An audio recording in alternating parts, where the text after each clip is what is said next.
Tá, então, damos início, né, a parte 2 da nossa mesa. Natália, então, bem-vinda, Natália, a palavra é sua, e os 10 minutinhos também. Obrigada, Ana. Vou compartilhar minha tela aqui. Deixa eu ver.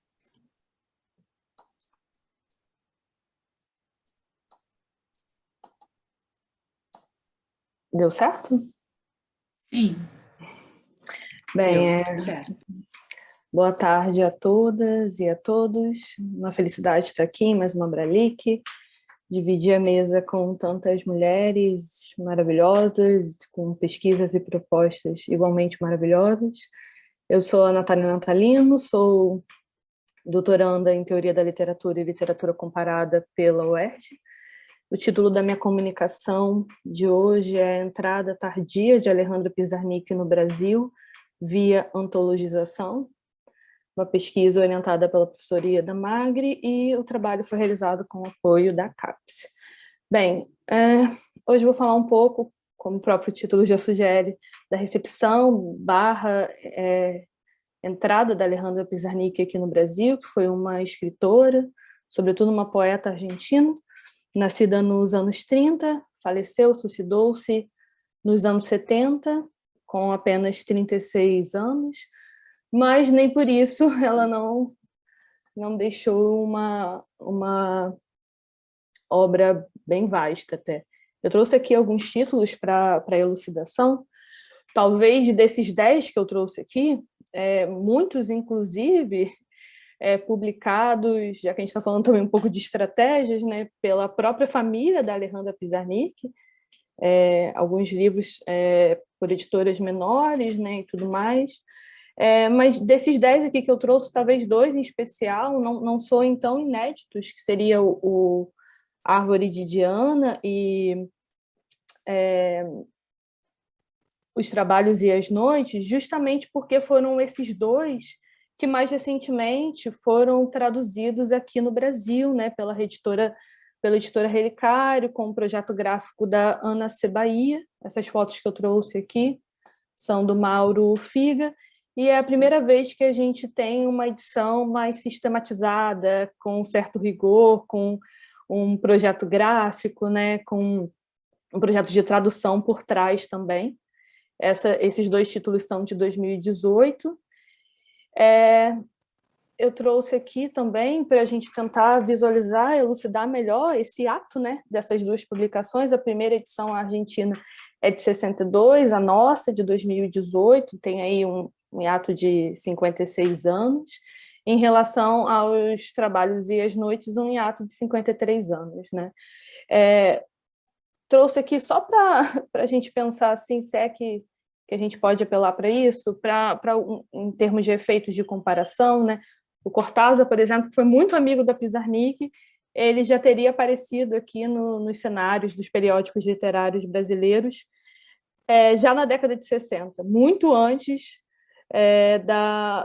quando a gente teve a tradução do Jogo da Amarelinha. Então, a gente poderia se perguntar, tá, mas a gente tem uma recepção aqui de prosa argentina no Brasil ainda, uma maior recepção, né? Mas em 98, por exemplo, a editora Globo já se antecipava às comemorações do centenário de nascimento do Borges e publicava as obras completas dele. O primeiro volume foi totalmente dedicado aos 3 primeiros livros de poesia do Borges, né? Então, se a gente fosse apelar para essa questão, por exemplo, da recepção de poesia e de prosa aqui no Brasil, a gente poderia ter isso mais ou menos como efeito de comparação. Mas eu estou interessada aqui, na verdade, em pensar na entrada da Alejandra Pizarnik no Brasil por meio de 2 importantes antologias. Uma organizada pela Bella Joseph nos anos 90.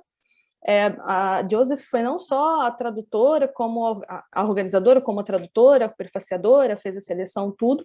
E 13 anos depois, uma antologia organizada pelo Jorge Monteleone e pela Heloísa Buarque de Holanda, uma antologia de peso, literalmente. A gente tem uma antologia com um formato assim, mais quadrangular, que é possível ter vários poemas numa única página, né? Inclusive para você cotejar o poema no idioma de origem, né? E tem quase 550 páginas essa antologia. Então, eu estou interessada, sobretudo, nessas duas para pensar, né, nessa entrada. Eu trouxe aqui mais para elucidação também os principais movimentos que vêm ocorrendo no Brasil, assim, em relação à recepção da Pizarnik. Os dois primeiros seriam essa antologia, né? As duas antologias. Depois, em 2008, a gente tem a Ana Ramiro publicando alguns poemas numa revista impressa. E depois, majoritariamente, publicações esparsas nas redes sociais e alguns movimentos importantes também na própria academia, como a dissertação da Josiane Bosqueiro, que ela traduziu 2 títulos de forma integral. A Nina Riz, em 2018, daria um passo ainda maior. Ela traduziu toda a obra poética da Alejandra Pizarnik na sua dissertação. E aí, por fim, os movimentos mais significativos que a gente tem, né, que seria esse boxe da Relicário com a Árvore de Diana e os Trabalhos e as Noites.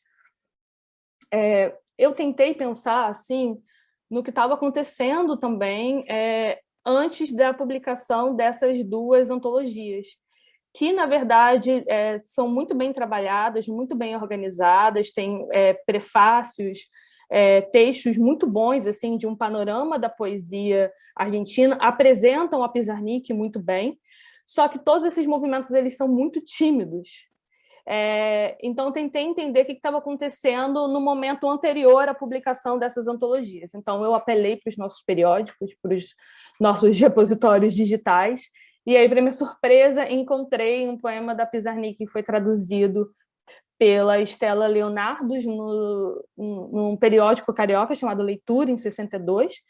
Então, assim, esse poema originalmente foi publicado em 58, não é um hiato tão grande, são 4 anos desde que a Estela pegou e traduziu e publicou num periódico impresso.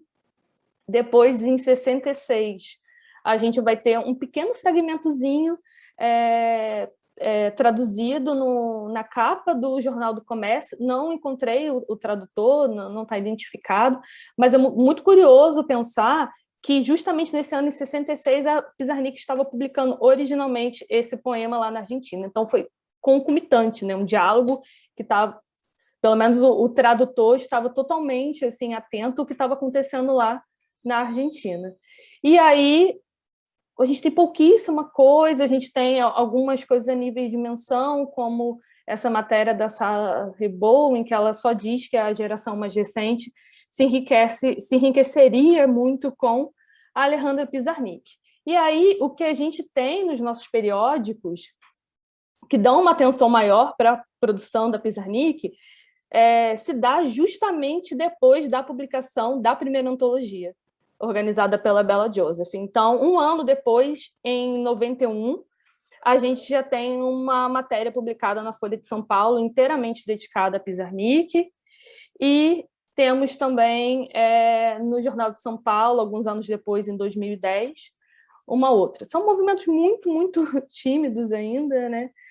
Mas eu nesse momento, assim, na minha pesquisa, eu estou tentando também mapear um pouco essas aparições nos periódicos brasileiros, de maior circulação, é claro, os independentes, assim, não, com certeza esse número seria muito maior, mas ainda assim, desde os anos 40 até 2019, que foi recorte da minha pesquisa, né, a Alejandra Pizarnik só apareceria 15 vezes, fazendo uma menção mais direta ao trabalho dela.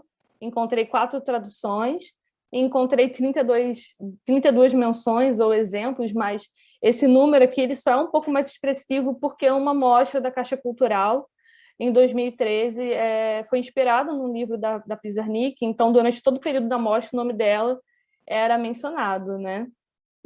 Mas, voltando a nossa atenção agora aqui para as antologias, que são o meu ponto de partida, eu estou pensando muito como as antologias seriam a porta de entrada, né, para muitas mulheres e poetas de outros países. E, se não a porta de entrada, uma das, talvez a única, né? No caso da Alejandra Pizarnik, demorou um pouco até ela ter 2 edições mais sistemáticas e integralmente traduzidas.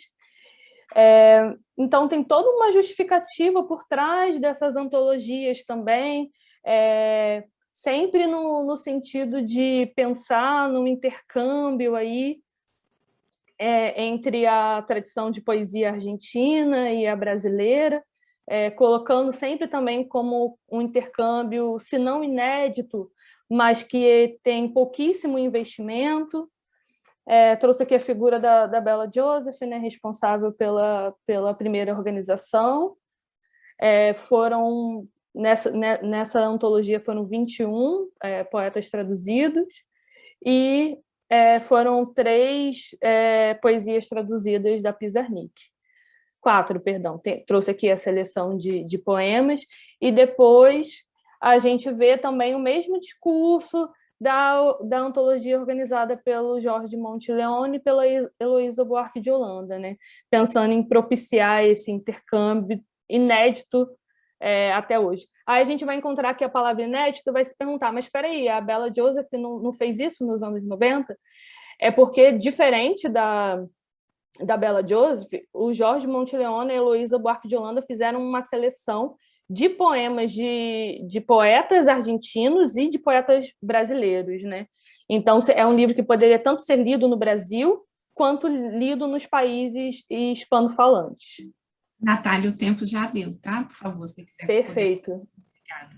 E aí a gente tem um número mais expressivo nessa outra antologia, são 12 poemas traduzidos da Alejandra Pizarnik, e eu estou pensando nesse papel das antologias à luz do André Lefebvre, que é um estudioso mais da área de tradução, né, pensando na antologização como uma das práticas culturais em que o exercício da reescrita mais se potencializa, e ele chama atenção também para as antologias de poesia, como aquelas que são as mais editadas devido à praticidade, né, já que geralmente são apresentados textos introdutórios que justificam a presença dos poemas naquele conjunto.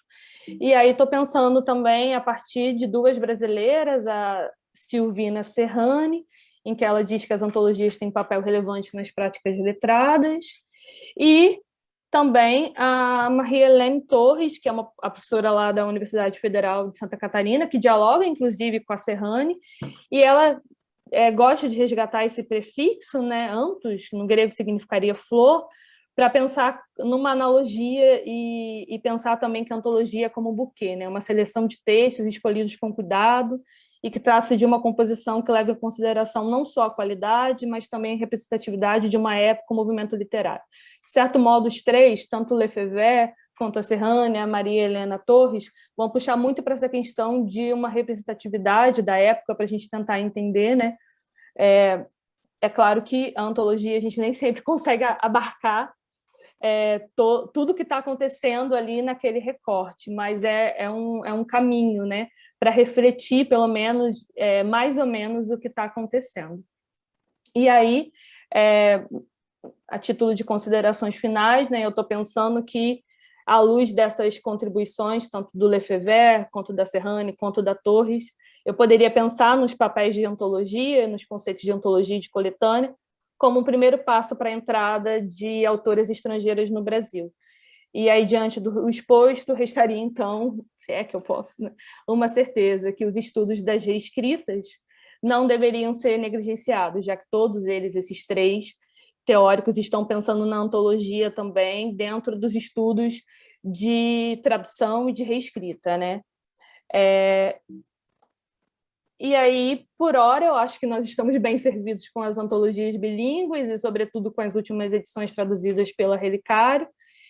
E, quem sabe, um dia, algumas de nossas editoras tenham o trabalho de corporizar uma edição sistemática, rigorosa e acessível de toda a obra poética da Pizarnik, já que, afinal, sua obra merece ser publicada, debatida e reconhecida no Brasil como uma referência indispensável aos campos da poesia sul-americana escritas por mulheres. E a minha atenção continuará voltada para os futuros esforços, eu espero. É isso, encerro aqui. Obrigada, Natália. Passa a palavra para Edileuza Batista de Araújo, por favor. Boa tarde. Boa Obrigada. tarde. Vou tentar compartilhar aqui.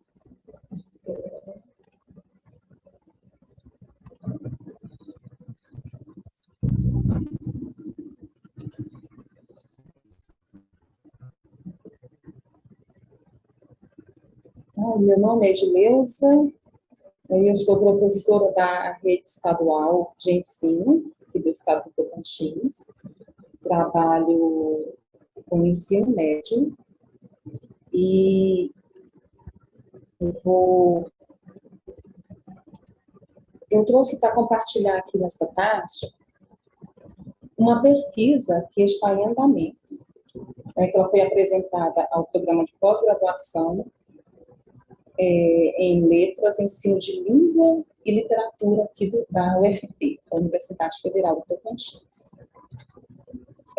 Aqui na região norte do estado do Tocantins, mais especificamente na cidade de Araguaína, que é onde resido, trabalho e realizarei essa pesquisa. A questão da literatura de autoria feminina negra ainda é pouco debatida, ainda é muito tímido esse debate, e dentro das escolas também ainda não há uma presença significativa. Eu percebi que esses textos, os textos dessas autoras, eles não estão dentro da maioria das escolas, em quase nenhuma, né, escola. E por algum motivo, ocasião de Olimpíadas de Língua Portuguesa, por exemplo, por algum motivo ele chega até as salas de aula, não são tratados com a relevância merecida. Então, eu tive um contato maior com essa temática na ocasião em que eu escrevi um artigo, juntamente com a doutora Eliana Cristina Testa, que hoje é a minha orientadora. O artigo foi a presença de textos de autoras negras no livro didático. E nesse artigo nós constatamos que nos livros didáticos analisados havia um número restrito de textos de mulheres. E nenhuma dessas mulheres eram negras.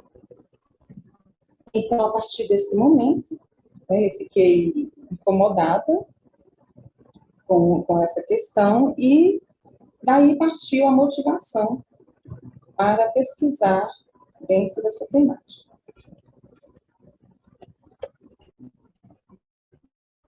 Nós partimos da hipótese de que as vivências representadas nos textos das autoras negras contemporâneas é de suma importância para a formação leitora de alunos e alunas, no sentido de contribuir para a efetivação do letramento de reexistência.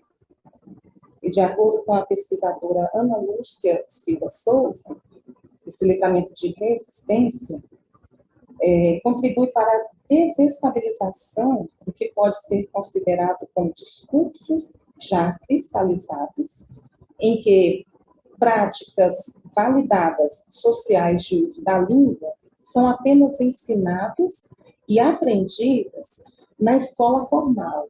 E, nesse contexto, eu acrescento através dos cânones, né? São ensinados e aprendidas através dos cânones. Sendo assim, é preciso garantir que os textos escritos por autoras negras brasileiras, no meu caso as contemporâneas, também ocupem não só as bibliotecas escolares, mas também as salas de aulas, que sejam lidos, debatidos e conhecidos por nossos alunos. É também objetivo desta pesquisa propor reflexões importantes sobre esse acesso à poesia negro-brasileira. Nós utilizamos, para esse trabalho, nós utilizaremos o conceito de CUT, sobre a questão negro-brasileira, esse termo. É relevante também suscitar o debate sobre a valorização de textos e temas que estão próximos à realidade dos nossos alunos. Metodologicamente, é uma pesquisa qualitativa, interpretativa e documental, que irá nos possibilitar realizar entrevistas com alunos e professores, observar e analisar materiais didáticos e documentos que norteiam o planejamento e a realização das aulas.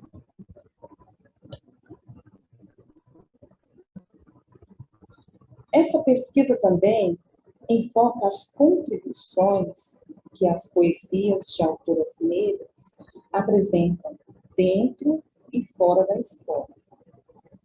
Pretendemos compreender e perspectivar uma valorização dessas produções, que abrem espaço também para discutir questões como racismo e o corpo negro. Compreender ainda o lugar de fala e as divisibilidades das poesias dessas escritoras.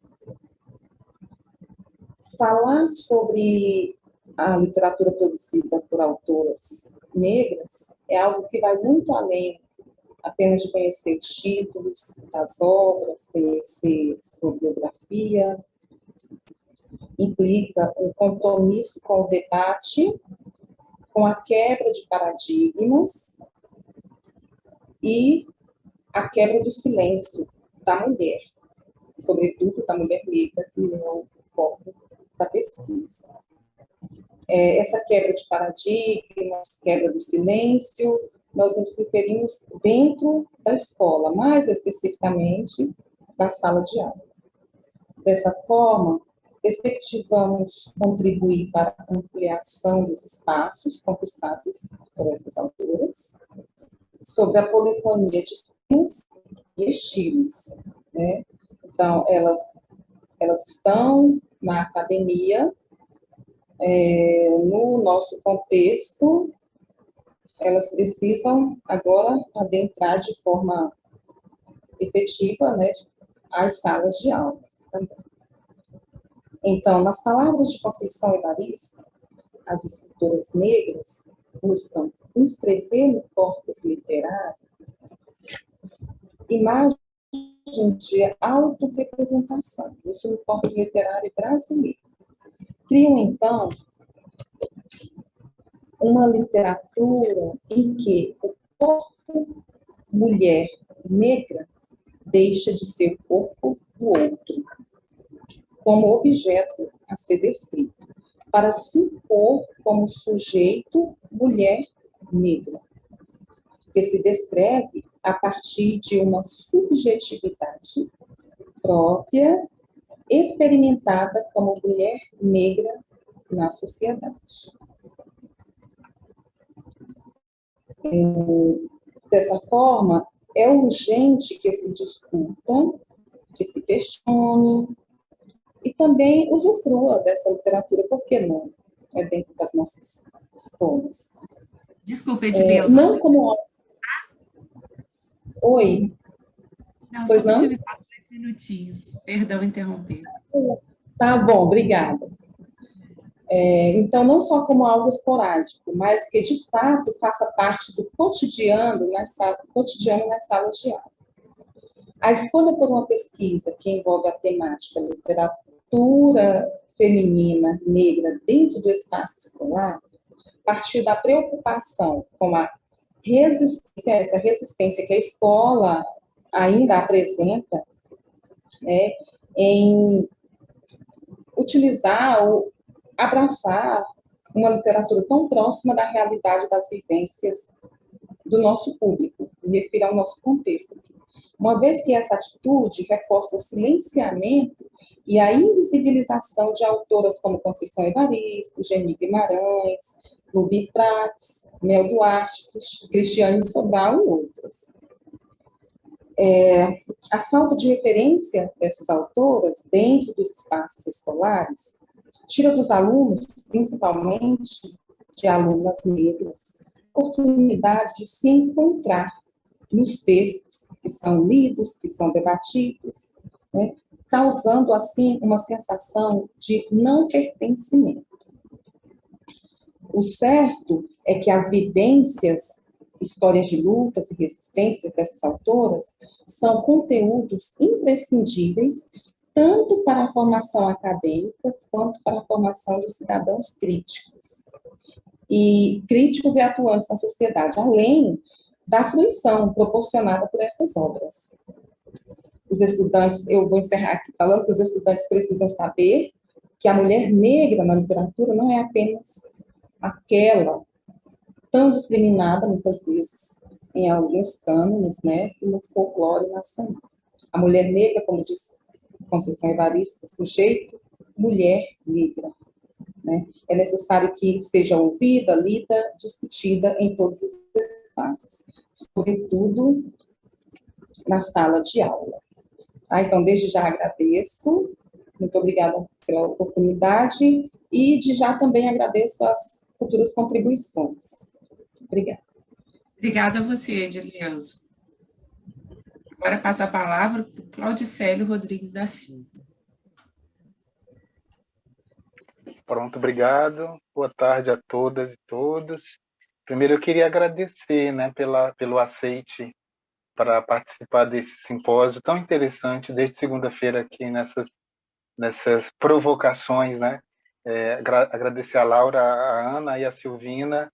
Quando eu fui pesquisar os simpósios temáticos para participar com essa parte da minha pesquisa, encontrei 2 ou 3 sobre literatura, feminismo e escritas, né, de autoria feminina. E aí o que me chamou a atenção para participar aqui foi o título da abertura de vocês, mas o título do simpósio, que começa com estratégias e coloca também resistência, né? Então, assim, porque eu entendo que essa minha parte da minha pesquisa de pós-doutoramento tem a ver com uma forma de atuação dentro da escrita, né, de mulheres no Brasil, para se ver representado, ou ver o seu desejo representado na literatura produzida na contemporaneidade. Então, é o lugar onde eu queria estar, e agradeço mesmo, né? Eu vou passar a projetar aqui a minha apresentação.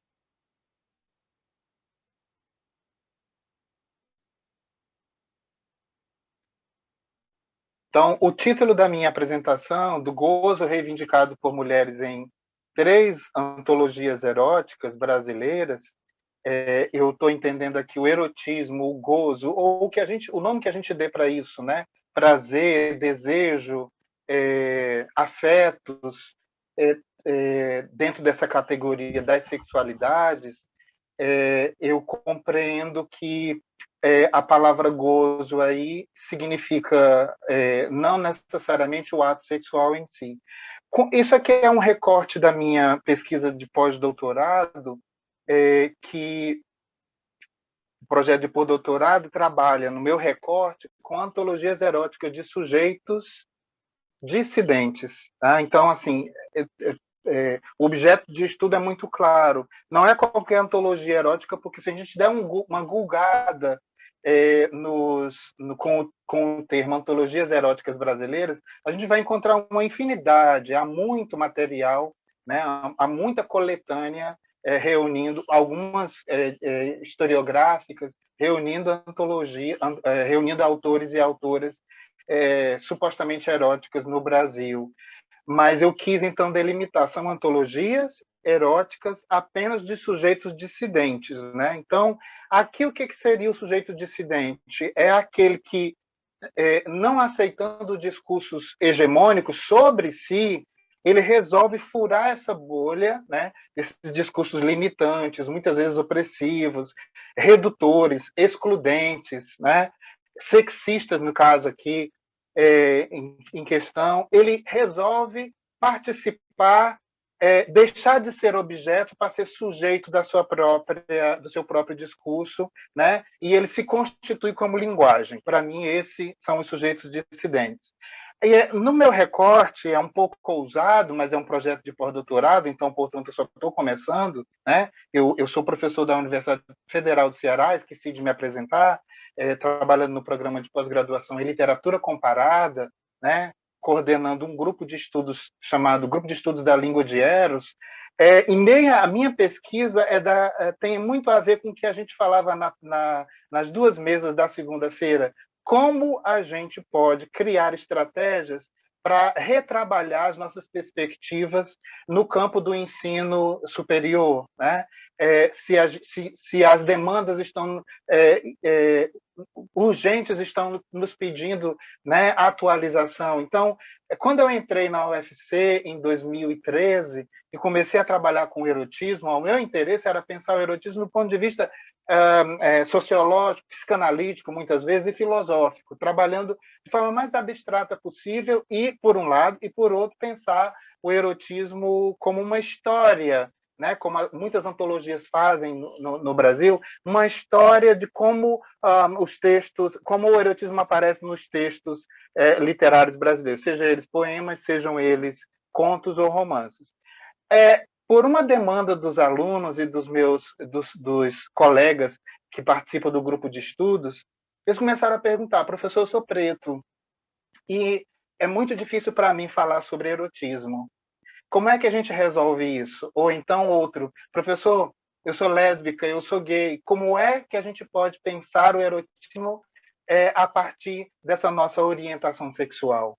E aí, eles que me levaram, de fato, para chegar aqui nessa pesquisa de pós-doutorado. Nesse sentido, eu estou entendendo como sujeitos dissidentes e atuando exatamente na busca de antologias desses sujeitos, que são, para mim, mulheres, gays e lésbicas e negros. Né? Então, eu tenho...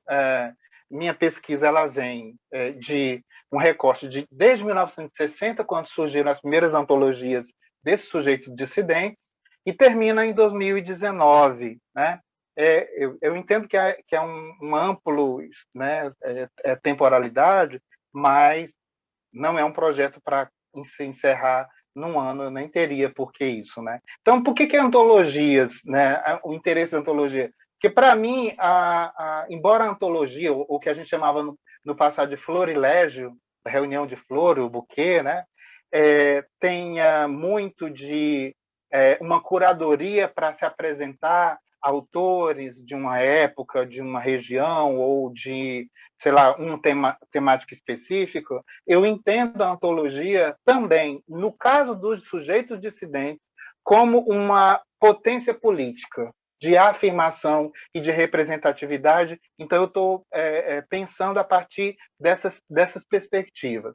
No geral, eu tenho 14 antologias como corpo teórico, 7 antologias eróticas escritas por mulheres, 6 de contos e 1 de poemas. Eu vou apresentar apenas 3 livros, 3 antologias hoje, que é o recorte. 6 antologias eróticas escritas por gays, lésbicas, né, 4 de contos, 2 de poemas, e uma antologia erótica escrita por negros, né, de poemas. Essa primeira parte, então. Acho que o título da minha apresentação aqui deveria ser esse: do erotismo usurpado ao erotismo recuperado. A gente sabe que as mulheres sempre foram objeto de desejo na literatura escrita por homens. E putas, né, prostitutas, seja o nome que lolitas e por aí vai, elas sempre foram representadas, mas quase sempre foi relegado o trabalho delas apenas de leitoras e não de escritoras. Da mesma forma como na sociedade, para elas, foi impedido de pensar o erótico, de sentir o desejo e, sobretudo, de falar sobre isso. Né? Então, quando eu penso aqui no erotismo usurpado, eu estou tentando entender, nessas antologias de contos e poemas escritos por mulheres, como que elas podem resolver esse problema de não achar que são sujas né, que são libidinosas por falarem do prazer, do desejo, né, do erótico. E aí, como é que elas podem recuperar esse erotismo que foi usurpado pelo masculino? E a gente percebe isso na história da literatura no Ocidente, tá? Primeira antologia que me interessa estudar e que para mim é a pioneira é essa daí, Muito Prazer, né, de 1982, produzida na curadoria da Márcia Dencer, que é, na década de 80, uma das grandes contistas brasileiras, né, a chamada Musa Dark, e ela reúne, então, aí 11 escritoras, né, entre as quais aí algumas que a gente conhece, como a Marina Colasanti, a Olga Savary, e convida essas mulheres para falarem, para escreverem sobre narrativas sobre o erótico, né? É importante observar que nessa década de 80, as mulheres estão aí no Brasil. A década anterior, de 70, foi a década internacional das mulheres. 1976 foi o ano internacional das mulheres, que se estendeu como década, né? Então, quando a gente dá uma olhada nas hemerotecas, a gente percebe a profundidade, né, e a profusão de artigos, de matérias que trazem o feminismo, né, e o feminino ali como uma presença marcante, né? A coletânea Muito Prazer, né, a antologia organizada pela Márcia Dencer, é considerada a pioneira, né, a primeira antologia produzida por uma editora na qual as autoras todas são mulheres. E nas entrevistas, eu tenho feito entrevistas com as curadoras, com as organizadoras, para ampliar a minha leitura, além de ler nas hemerotecas e os acervos, né, acervo da Folha, acervo do Estadão, por exemplo. A pergunta que eu fiz para a Márcia Dencer é por que só a década de 80 elas começam a querer falar sobre o prazer? Elas, não, a gente sempre falou sobre o prazer, mas nunca foi permitido para nós expor isso de forma muito como um método, né? como um método mesmo, como um programa, porque a gente sempre é considerado exatamente puta. Falar de prazer é ser carimbado na testa o título de puta, né? Cláudio, desculpa, só para te avisar, 2 minutinhos, tá? Ótimo. E aí, o que é a minha perspectiva aqui? É entrar nas hemerotecas e observar as inúmeras resenhas, manchetes sobre esses textos, sobre essas antologias, e ver o que os autores, homens e mulheres, resenhistas, estão falando sobre elas, né?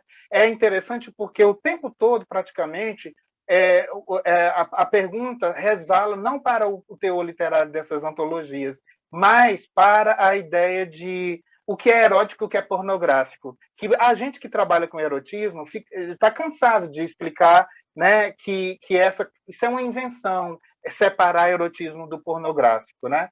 A Muito Prazer teve mais de uma dezena de participações, de matérias, e essa é uma das mais importantes, na revista Manchete, com 4 páginas, né, em que as autoras tiveram basicamente aí a capa principal da revista para explicar o que era exatamente, o que elas pensavam sobre o erotismo.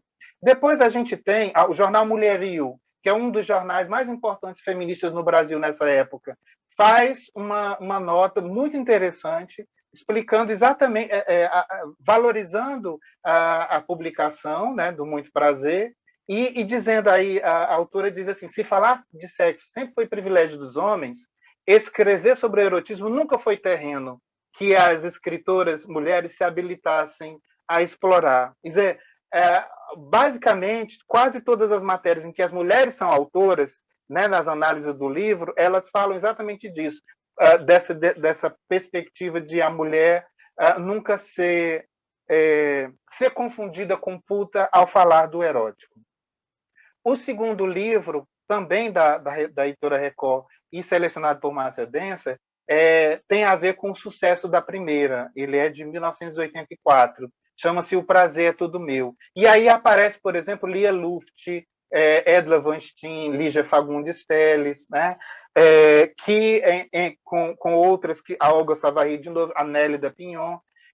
Essas duas antologias vão ser traduzidas numa antologia na Alemanha chamada Tigresa e Leopardi, e as próprias autoras diziam que não queriam ser vistas como o erotismo que coloca o feminino como objeto. Mas a capa da antologia alemã, que é de 88, mostra exatamente aí um estereótipo dessa mulher brasileira. Mostra a mulher de biquíni, né, de bunda de fora, a exposição. Né? Por fim, a última antologia, eu termino mesmo, é de 1993, foi organizada pela editora brasiliense, organizada pela Bebete Gurgel, que é considerada a primeira mulher, a criadora da primeira livraria feminista, né? Ela é de Curitiba. Esse livro é interessante porque ele foi feito a partir de um concurso, né, nacional, e as mulheres eram convidadas nos jornais e revistas a escrever um conto e mandar. Elas receberam cerca de 1000 contos, né, mais de 1000 textos, e publicaram 32. Né? Eu encerro aqui com uma das resenhas do Wilson Martins, um grande crítico da época, quem trabalha com literatura lembra dele, que tinha uma página no Jornal do Brasil, e vejam, ele começa o texto em que ele analisa a antologia dizendo que a coletânea comprova que a literatura erótica sofre pela limitação dos temas, e diz que as mulheres só pensam naquilo. Tá?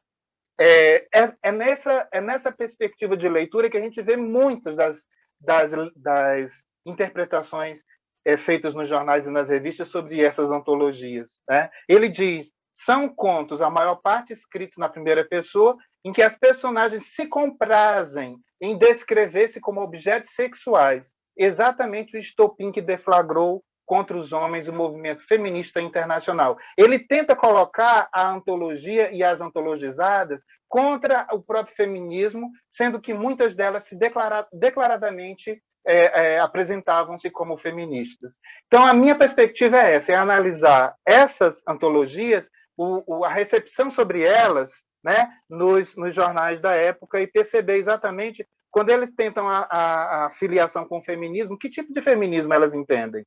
Ou, por outro lado, como essas mulheres entendem o que é erótico? Né? E o que elas querem pensar como erótico? É isso, gente. Obrigado. Obrigada a você, Cláudio. Muito interessante. Passo a palavra agora para a Ana Terra, por favor. Olá, boa tarde. Boa tarde. Deixa eu compartilhar aqui com você. Uhum.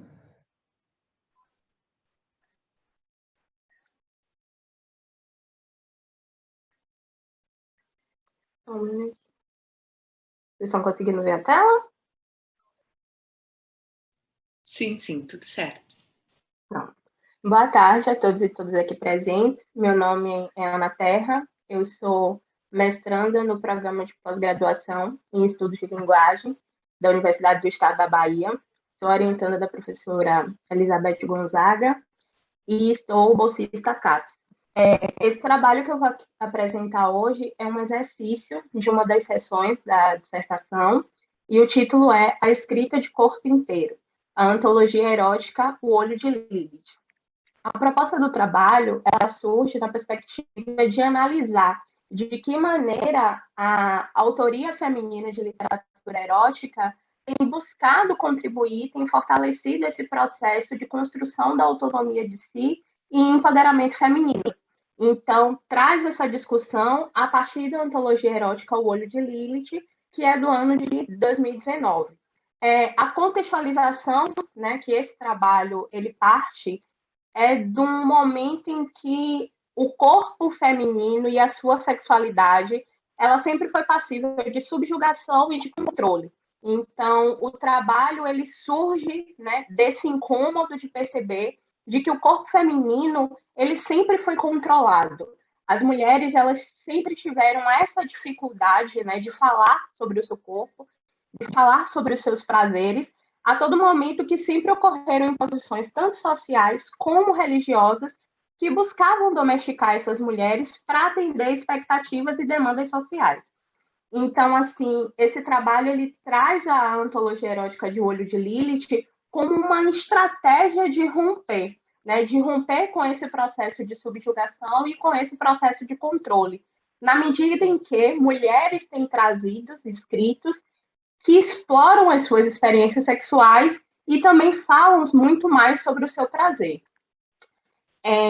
Como esse corpo feminino ele sempre foi muito controlado e ele sempre foi muito subjugado, a ideia da literatura erótica, por muito tempo, ela foi realizada por e para homens, né? Dialoga até bastante com a apresentação anterior. Então, assim, quando a gente pensa nesse controle corporal, quando a gente pensa nessas imposições destinadas ao corpo feminino, fica evidente que a sexualidade das mulheres, ela sempre foi vista como um tabu, né? Porque o corpo feminino ele foi construído para gerar, para nutrir uma vida. O foco era no ventre. Então, por muito tempo, o cristianismo e acabou que isso reverberou na sociedade, construiu essa ideia de que o sexo é meramente para a procriação. Então, falar sobre a sexualidade feminina não era algo previsto. Então, o trabalho ele parte desse pressuposto que a partir do momento que as mulheres passavam por processos de controle e de subjugação, um lugar lhe era muito destinado. Para a mulher, o espaço era sempre o espaço privado, o espaço do ambiente do lar. Então, a mulher era construída para ser mãe, para ser esposa e para ser dona de casa. Então, se era reservado para a mulher esse espaço, ocupar espaços públicos, construir a narrativa e ser dona da sua própria história, ser dona do próprio corpo, não era algo esperado, não era algo bem visto, porque isso ia de encontro e enfrentava essas construções sociais e religiosas. Então, quando a gente traz essa ideia da literatura erótica de autoria feminina, a gente percebe que, além de ser um movimento tardio no que tange a legitimação, no que tange o processo das mulheres poderem escrever e falar sobre a sua sexualidade, a gente percebe que também tem surgido bastante muitos escritos que vêm não só com essa perspectiva das mulheres falarem como seu corpo, mas também só como uma denúncia desse controle que foi construído historicamente. E aí a gente só fala dessa literatura de resistência e transgressão porque a gente tem uma construção social que coloca essa literatura como não bem vista. Porque se essa literatura tivesse sido equiparada com os homens que sempre falaram sobre sexo, a gente não ia estar falando de transgredir, porque aí a gente não ia ter esse lugar desigual. Então, eu parto da perspectiva de Audre Lorde quando ela coloca que o erótico ele é uma energia revigorante. E à medida que as mulheres elas enxergam no erótico uma potência de transcender, uma potência de ocupar lugares que lhe foram ocultados e, acima de tudo, controlar e ser dona do seu corpo, coisa que por muito tempo as mulheres não conseguiram ser. E se a gente observar alguns recortes das dualidades, a gente ainda vê que esse fenômeno é recorrente, é cristalizado na sociedade. Então, é utilizar esse erótico como poder. E foi nesse momento da pesquisa que eu cheguei na antologia erótica O Olho de Lilith, que é um projeto de escritoras cearenses, que foi produzido a partir do selo Ferina no ano de 2019. O Olho de Lilith é organizado pela escritora Mica Andrade e é uma antologia que reúne poemas que vão explorar esse corpo feminino. Então, durante toda a antologia, a gente vai ter poemas que vão falar sobre a autonomia sexual, a masturbação feminina, o prazer feminino, o gozo feminino, aquela ideia da mulher ela poder ser ativa durante a relação sexual e não estar ali apenas subserviente. Pensando nisso, eu trouxe 2 trechos de 2 poemas que estão presentes na antologia. Eu não trouxe o poema completo em virtude do tempo, então o primeiro que eu trago aqui é As Querências de Lilith, que é da própria organizadora do livro, de Mica Andrade, e eu selecionei o seguinte trecho.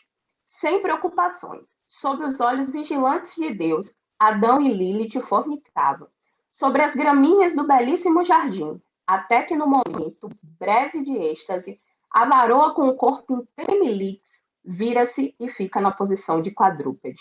Adão me toma pelo cu, faz com que eu sinta o líquido da vida escorrer pelo vértice. Adão vigia a vagina, que vagina é vida, vulgarizada, desvalorizada, vilanizada. Então, assim, nesse trecho que eu selecionei, a gente pode perceber que o primeiro destaque que eu trago é a presença de Lilith. Lilith é uma figura muito conturbada, se a gente for fazer um retrospecto histórico dessa figura feminina.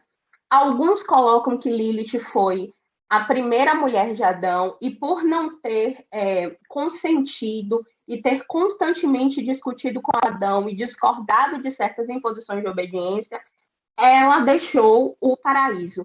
Outros até acham que ela foi expulsa, outros, inclusive, descartam totalmente essa figura de Lilith. Então, quando essa autora ela traz a ideia de Lilith nesse momento de prazer, ela está chamando a atenção, primeiro, para as mulheres que são silenciadas, invisibilizadas e, acima de tudo, apagadas da história, simplesmente por ir em contra do que era esperado, do que era imposto socialmente. Então, Lilith, quando ela vem nesse ponto que ela se coloca, que ela muda a posição sexual, porque também há uma construção no que tange a posição sexual da mulher sempre estar em uma posição inferior, e quando ela assume esse lugar de mudar a posição, de impor a sua vontade, ela é vista como aquela que está tomando a autonomia de si, sabendo que conhece o seu corpo e sabe o que lhe dá prazer. E outro ponto que é abordado por Mika Andrade é a questão desse foco na vagina, do quanto a vagina ela é idealizada. Porque a vagina está ligada ao ventre, que está ligado ao corpo feminino, a sua capacidade de gerar, a sua capacidade de nutrir. Então, quando Lilith traz essa abordagem do sexo anal, ela está rompendo com esse estereótipo. Então, quando a autora ela aborda isso no seu poema, ela está chamando atenção para as possibilidades, inclusive de que as mulheres querem manter relações sexuais por prazer e não necessariamente querem gerar vidas por conta disso. O segundo poema que eu trago o trecho é da autora Josiane Sampaio, que tem o seguinte: tremi, o corpo inteiro, elétrico, goza, delira, sua, serei sua, sem deixar de ser minha. Me toco, me toca, padecemos. Eu gosto do gozo de te chupar. Treme, elétrico, e é o fim. O gozo profano de quem ri de prazer.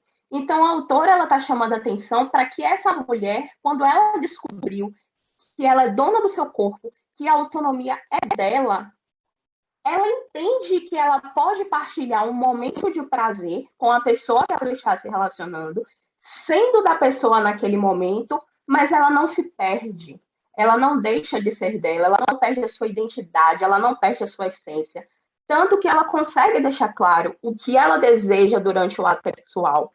Inclusive, também fazendo o culto à questão da masturbação, porque também a masturbação feminina foi algo muito silenciado, muito invisibilizado, considerado como tabu. Então, a autora ela traz essa ideia de que essa mulher ela se toca e porque ela se toca, ela consegue conhecer muito mais o seu corpo e o seu prazer é sincero, o seu prazer é verídico, coisa que também é recorrente na história da sexualidade feminina. Oi? Ana, um minutinho, tá?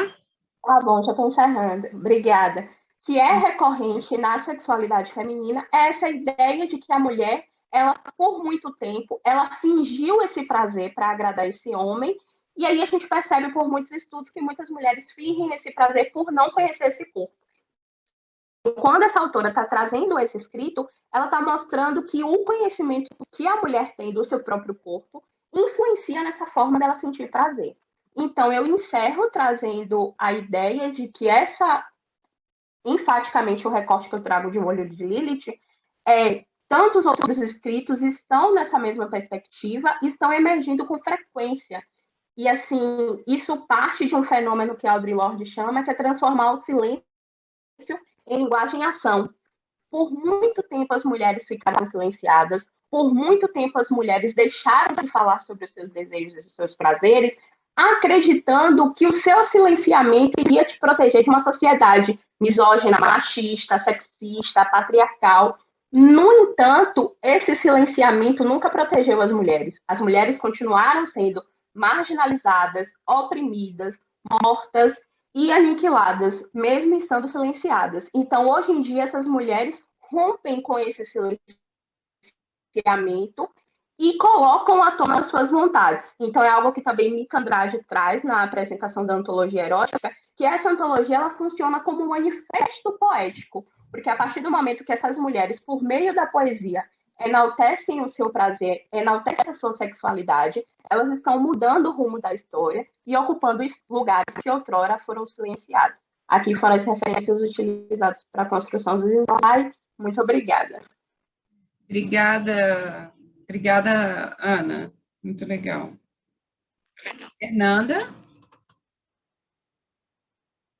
Fernanda Barbosa de Carvalho Neres, está aí? Boa tarde. Oi, Fernanda. Boa tarde. Me escutam bem? Ah, ótimo, então. Deixa eu compartilhar a tela, só um segundo. Pois não.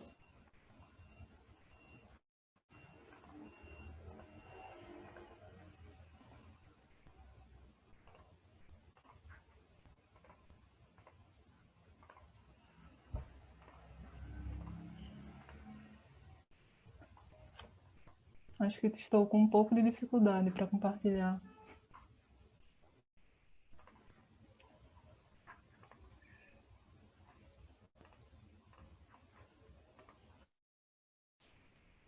Acho que começou.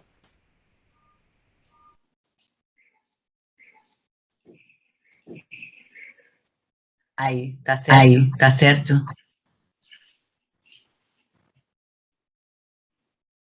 Fernanda?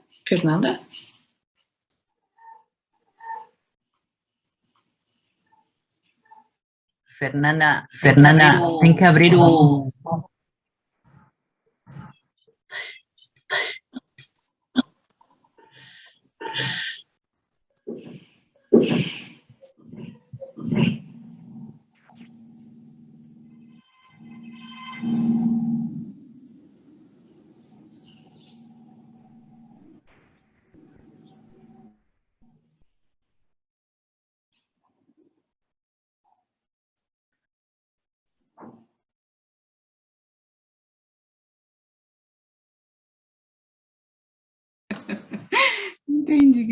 Entendi o que aconteceu.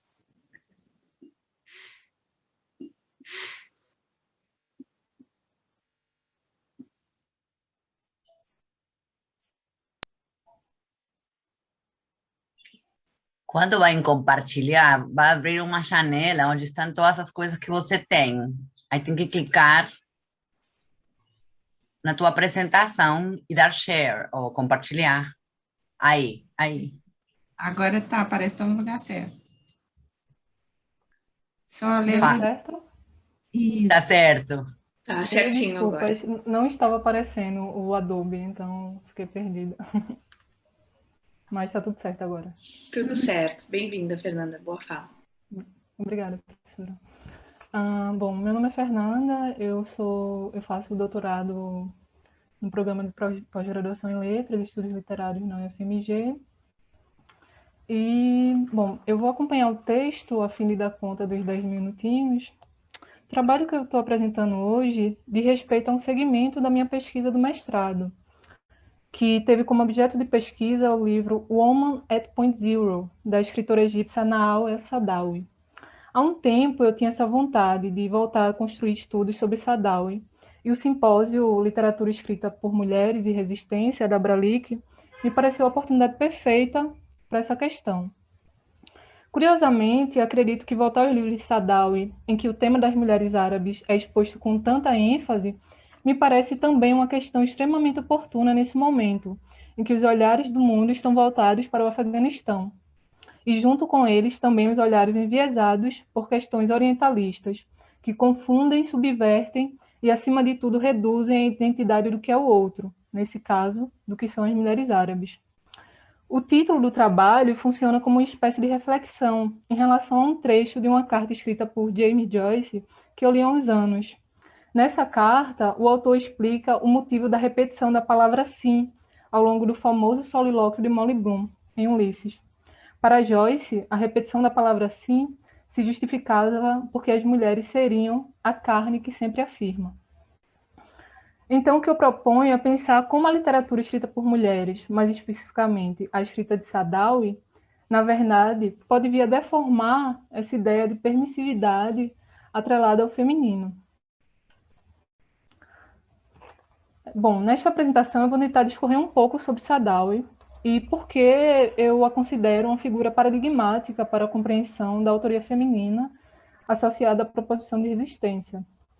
A autora estabelece a percepção do feminino enquanto substância poética, mas acima de tudo política, e demonstra que a negação à permissividade está circunscrita no seu fazer literário, tanto no seu fazer literário quanto na sua própria vida pública. Fato exposto na elaboração de todos os seus trabalhos literários. Ela publicou mais de 50 livros em árabe, que foram traduzidos em torno de 30 idiomas. No Brasil, há apenas 2 traduções, um que se chama A Face Oculta de Eva, as mulheres do mundo árabe, e o outro, A Mulher com Olhos de Fogo. Devido ao seu permanente questionamento político em relação aos direitos femininos, a carreira de Saadawi foi construída à sombra de uma extrema repressão e rendeu-lhe, em 1980, o incêndio da editora iraniana que traduziu seus livros no país, assim como uma série de livros censurados ao longo de sua vida. Em 81, ela foi presa depois de criticar o governo, e em 1993 exilou-se após seu nome passar a compor a lista de extermínio de um grupo extremista.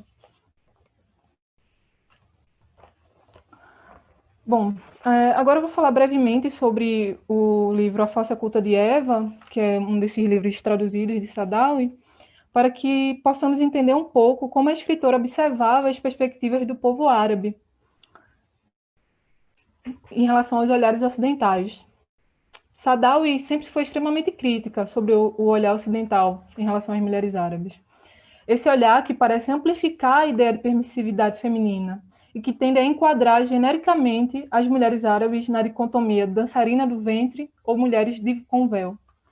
Em A Face Oculta de Eva, a escritora traz para o centro da escrita a experiência dessas mulheres enquanto trabalhadoras, estudantes, enfim, pessoas comuns, dotadas, obviamente, de humanidade.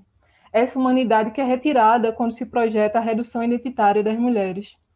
O livro funciona, então, como uma espécie de revisitação da história contada pelos homens e pelo Ocidente.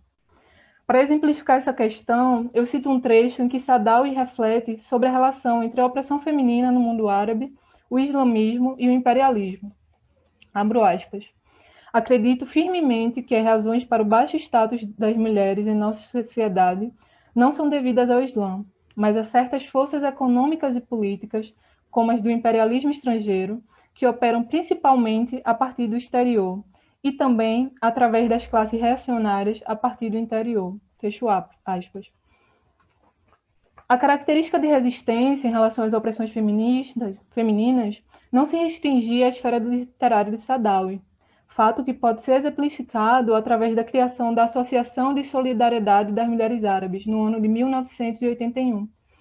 O trabalho desta associação consistia em estimular e proporcionar a inserção das mulheres árabes na vida social, econômica, cultural e política, exercendo uma série de projetos para a obtenção de renda destinada às mulheres pobres e publicação de livros, filmes, revistas sobre mulheres árabes. Ou seja, Saadawi promovia um trabalho de revisitação identitária muito profundo, que perfurava desde as construções artísticas e naturalmente representativas até as questões sociais mais urgentes, como a renda. No âmbito literário, é possível observar essas características políticas da proposição de Saadawi também no livro intitulado Woman at Point Zero, que constitui seu trabalho mais famoso e mais traduzido. Ele foi publicado pela primeira vez em árabe no ano de 1985. O livro acompanha a história de Firdaus, uma prisioneira que está aguardando a sua sentença de morte ser cumprida. Ele é dividido em 3 capítulos. No primeiro e no terceiro, a narração é feita por uma médica, que funciona como espelhamento da própria Sadawi no livro. No segundo capítulo, a história é apresentada em primeira pessoa por Firdaus, que conta a trajetória de sua vida até o momento em que será executada, relembrando acontecimentos desde sua infância, passando pela vida adulta. A história de Firdaus funciona de modo emblemático como uma antítese ao pensamento da permissividade feminina, pois apesar de submersa em inúmeras violações proporcionadas pelo sistema patriarcal, a personagem expõe o antagonismo à dor imposta ao seu corpo, dimensionando-se em um patamar reativo sob a capa do renascimento diante do mundo androcêntrico. Ao longo do prefácio, Sadawi explica que a inspiração para a escrita da história sobre Firdaus nasceu após conhecer uma prisioneira, enquanto trabalhava como psiquiatra em uma prisão. Fato exposto no trecho em que Sadawi cita como a lembrança daquela prisioneira reverberou em sua mente. Abro aspas. Ela permaneceu única, não apenas suas feições, seu corpo, sua coragem, ou o jeito que ela costumava olhar para mim. Do fundo dos olhos, a distinguiam de outras mulheres. Essa mulher, apesar de sua miséria e desespero, evocou em todos nós, que como eu testemunharam os momentos finais de sua vida, a necessidade de desafiar e superar as forças que privam os seres humanos do direito de viver, de amar e da verdadeira liberdade. A vida da protagonista é permeada por violências e subjugações, assim como a respectiva tomada de consciência do sistema que a cerca. E é dessa tomada de consciência que Sadawi exalta, no prefácio, a busca pela liberdade, pela verdadeira liberdade, que nos é negado ao longo de nossas vidas, pela possibilidade de dizer não. Bom, para finalizar essa apresentação, eu cito o momento em que Firdaus passa a recusar o sentimento de medo e subjugação, que acompanhou boa parte de sua vida, e que será ao longo da narrativa uma virada paradigmática. Abro aspas. Eu estava lá, andando pelo frio, usando um vestido fino e quase transparente, e ainda assim não senti frio. Eu estava cercada de escuridão por todos os lados, sem ter para onde ir, mas não tinha mais medo. Nada nas ruas era capaz de me assustar mais, e o vento mais frio não podia mais machucar o meu corpo. Meu corpo mudou? Eu tinha sido transportada para o corpo de outra mulher? E onde estava o meu corpo, o meu próprio corpo, o meu verdadeiro corpo? Fecho aspas. Ao observar a transmutação de sua visão sobre o seu próprio corpo, Firdaus chega a uma conclusão ao final do livro, que o seu corpo era tudo o que tinha, que a manutenção de sua integridade era o que lhe restava. Saber disso mudaria para sempre a sua vida, pois dimensionaria a recusa à ideia de permissividade, que pode esmagar e aprisionar a construção das mulheres. Abro aspas. Meu corpo era tão somente minha propriedade. Fecho aspas. Então, finalizo aqui a minha apresentação. Perfeito, Fernanda, no tempo. Obrigada. Tatiana Alves Soares. Boa tarde, gente. Boa tarde, bem-vinda. É um prazer enorme estar aqui de novo com vocês. Prazer é nosso. É muito bom trilhar esse percurso. Eu, na segunda-feira, não pude estar presente, mas assisti no YouTube à noite a todas as comunicações, e é ótimo, foi inclusive, tenho visto como elas foram muito bem organizadas, porque dialogam de uma forma maravilhosa. E muita coisa que a Ana falou na segunda-feira toca no que eu vou abordar hoje. Então, espera aí que eu vou primeiro tentar compartilhar a tela, porque tem coisa que não muda. 1 ano depois, eu espero conseguir. Consegui! Agora, espera aí, vou botar como apresentação. O que você fez? Estava certo. Não, esse. Tá, foi. Como é que eu mudo? Aqui nesse... Estamos vendo, certinho. Tá. Ótimo. Uhum. Então, tá, dessa vez, menos mal, o vexame foi menor. Então, eu vou falar da obra poética da Flor Bela, né? Uma poeta que, assim como a Alejandra, que a Natália mencionou, também se matou, também aos 36 anos, e eu vou abordar especificamente As Femininas Faces da Resistência. Por que eu dei esse título? Femininas porque o eu lírico da obra da Flor Bela é notadamente feminino. O sujeito poético é feminino.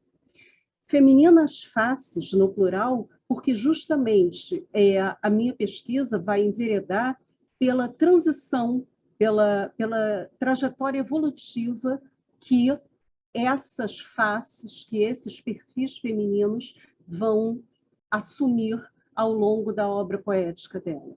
E da resistência, porque, retomando uma coisa que a Ana falou, publicar era um quase atrevimento. Então, de certa forma, esse dom juanismo amoroso, que é um termo muito usado para a obra da Flor Bela, já seria por si transgressor se a gente pensar que, nesse caso dela, é uma mulher que fala nos textos. Então, é um dom juanismo por uma perspectiva feminina. Isso já seria por si uma transgressão. Mas essa transgressão vai assumindo faces muito mais potentes, vai se potencializando e se exacerbando ao longo da obra. Então, eu vou mencionar, basicamente, os 3 livros de poesia, que são o Livro de Mágoas, o Livro de Soror Saudade e o Charneca em Flor. O Livro de Mágoas, que é o primeiro, de 1919, o Livro de Soror Saudade, que é o de 1923, e o Charneca em Flor, que é de 1930, que é o do ano da morte dela. E o interessante é que, no primeiro... Não está indo, Biel? Como é que eu faço para avançar os slides? Ah, tá. É aqui? Tá. Então, no primeiro livro, e aí, claro que para assinalar a trajetória eu teria que pegar pelo menos um poema de cada obra. No primeiro deles, o interessante é que as imagens e arquétipos relativos à figura feminina vão ser ligados à figura da religiosa, da princesa enclausurada, da monja insatisfeita. E nesse poema, né, o Lágrimas Ocultas, acho, inclusive, os títulos extremamente expressivos, porque retratam e sintetizam de forma ímpar a proposta contida naquele texto. Nesse, por exemplo, são sonetos, né? Se me ponho a cismar em outras eras, em que ri e cantei, em que era crida, parece-me que foi noutras esferas, parece-me que foi numa outra vida. E a minha triste boca dolorida, que dantes tinha o rir das primaveras, esbate as linhas graves e severas e cai num abandono de esquecida. E fico pensativo olhando vago. Tomo a brandura plácida de um lago o meu rosto de monja de marfim. E as lágrimas que choro, branca e calma, ninguém as vê brotar dentro da alma, ninguém as vê cair dentro de mim. Então, são lágrimas, só que são ocultas porque são internas e ninguém percebe. Quando eu comecei a ler a obra da Flor Bela, uma coisa que me incomodava, principalmente no Livro de Mágoas e até certo ponto no de Soror Saudade, era justamente essa preocupação com o olhar do outro, essa preocupação com uma validação que esse eu lírico manifestava em relação ao modo como era vista. Então, para mim, isso seria uma afirmação às avessas. Mas, na verdade, o que a gente vai ter é um descompasso, né, entre o que ela é, esse eu lírico, e como ela é vista pelo mundo, de que forma, e aí eu retomo o que a Ana falou na segunda, citando Bourdieu, essa naturalização do discurso dominante de tal forma que a realidade machista era tão grande que, mesmo a perspectiva sendo feminina, durante essas 2 primeiras obras, o que se tem é um retrato de uma mulher, tenha ela os perfis e máscaras que tiver, que, de certa forma, corresponde à expectativa exterior, corresponde ao papel que delas esperam. E aí, o que mais se destaca, principalmente nesse primeiro livro, são 2 aspectos bem interessantes. Um deles essa ênfase no fato de que as pessoas não percebem como esse eu se sente de verdade.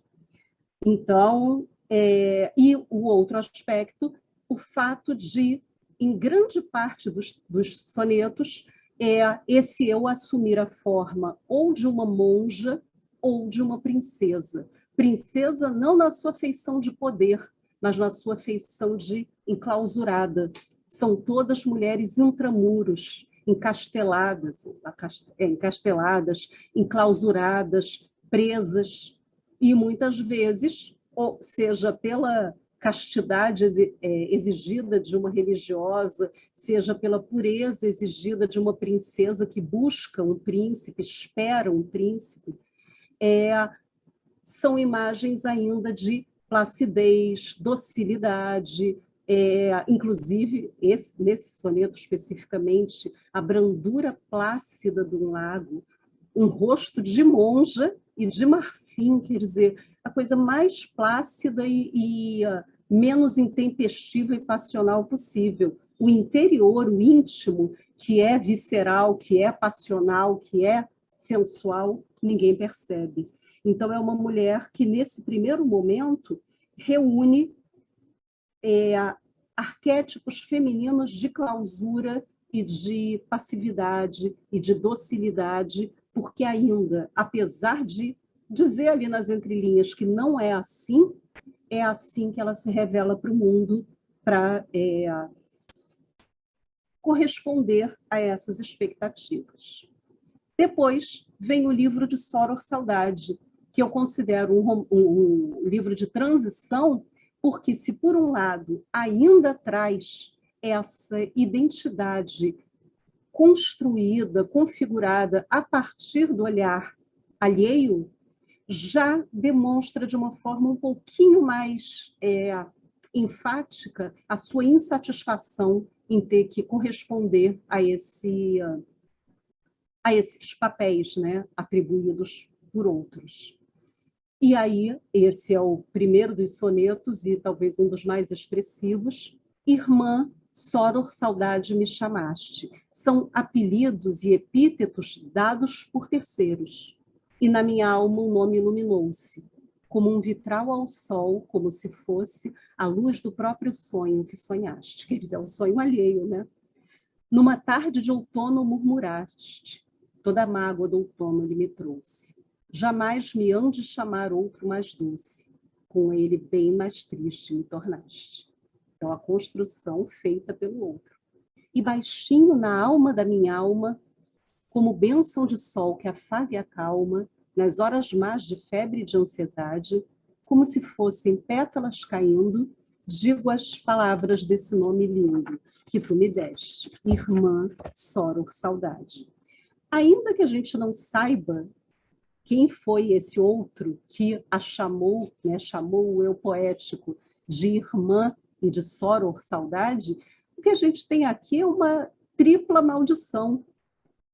É alguém que disse, que a chamou de irmã, ou seja, alguém com quem ela pudesse até ter alguma expectativa de um encontro romântico e que, ao colocá-la como irmã, estabelece uma interdição, né? Estabelece um quase incesto ali naquela situação. Então, ao chamar de irmã, deserotiza a figura dela aos seus olhos. Soror, né? Uma freira, então, marcando aqui uma interdição moral de caráter religioso, e saudade, sentimento melancólico que só se manifesta na distância e na ausência. Então, né, para corresponder a esse epíteto, a esse rótulo, a melancolia se instala novamente nesse eu lírico. Aliás, nesse livro há vários poemas quase simétricos, é a Soror Saudade, é a Princesa Desalento, e essa princesa é de um castelo, nomeadamente o da Dor. Tá? Tatiana, oi. Só para avisar um minutinho, tá? Tá. E aí eu vou para o último. E aí surge a obra da plenitude, a obra da maturidade, digamos assim, que vai mostrar um eu lírico marcadamente feminino, como nos anteriores, mas alguém que vai desprezar todos esses rótulos. Se os outros tinham interdições religiosas, morais, sexuais, e colocavam essa princesa na figura dócil e submissa, aqui, quando houver a figura da princesa, vai ser a princesa que busca um encontro erótico com um par, com um príncipe, né? E aqui, cada vez mais, enquanto nas outras duas havia um predomínio do imaginário cristão, aqui a gente vai ter uma visão pagã, panteísta, em que vão surgir feiticeiras, fadas, ninfas e princesas, mas não as princesinhas recatadas. Um eu lírico que se oferece ao encontro amoroso. E eu acho esse poema, que é o Charneca em Flor, especialmente expressivo, não só porque ele tem o mesmo título, né, ele dá título à obra, como há um momento aqui, rapidinho, enche o meu peito num encanto mago, o frêmito das coisas dolorosas. Sob as urzes queimadas nascem rosas, nos meus olhos as lágrimas apago. Um poder quase demiúrgico de transfiguração, né? Anseio, asas abertas, o que trago em mim? Eu ouço bocas silenciosas murmurar-me as palavras misteriosas que perturbam meu ser como um afago. E nesta febre ansiosa que me invade, dispo a minha mortalha, o meu burel, e já não sou amor, soror, saudade. Olhos a arder em êxtase de amor, boca a saber a sol, a fruto, a mel, sou a charneca rude a abrir-se em flor. Charneca é uma terra infértil, estéril, árida, e essa, paradoxalmente, é uma charneca rude que se abre em flor, que nega todos os infortúnios e todas as prerrogativas ruins e desafia a lógica e despe a mortalha, ela não é mais a morta, pálida e triste, o burel, ela se despe daquele manto religioso que a acompanhou nas obras anteriores, e esse eu lírico que a gente tem nessa obra da plenitude é um eu lírico que transgride potencialmente, porque é inclusive repleto de erotismo e de autovalorização, autoaceitação. Bem, era basicamente isso, um percurso pela obra dela. Deixa eu parar de compartilhar. Tá. Obrigada, Tatiana. Tá. Eu que agradeço.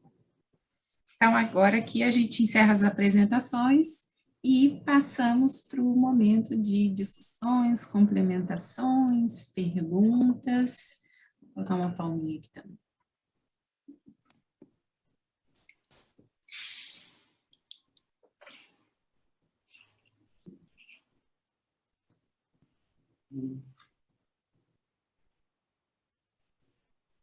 Posso iniciar? Claro, pode ser. Tá. Não, eu queria perguntar para a Fernanda, né, sobre a escritora, né, Nawal El-Saadawi. Sobretudo me interessam duas coisas, né? Talvez você pode ter um tempinho mais para poder divulgar melhor, né? Por um lado, essa questão entre negação e permissividade me parece muito interessante, né? Como forma de escolher para trabalhar essas estratégias, né?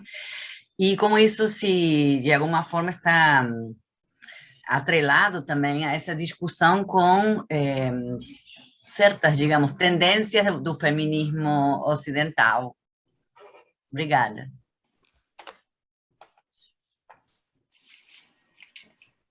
Eu respondo agora? Sim, sim. Perfeitamente. A Saadawi, ela faz severas críticas, né, ao feminismo ocidental que tende a vitimizar, de algumas formas, as mulheres árabes, né? E tem uma série de escritos dela falando sobre como, a partir do momento que ela passa a viajar ao mundo, como ela começa a perspectivar as opressões, que a opressão das mulheres é um fio condutor que une todas, só que se apresentam de formas diferentes ao redor do mundo, né?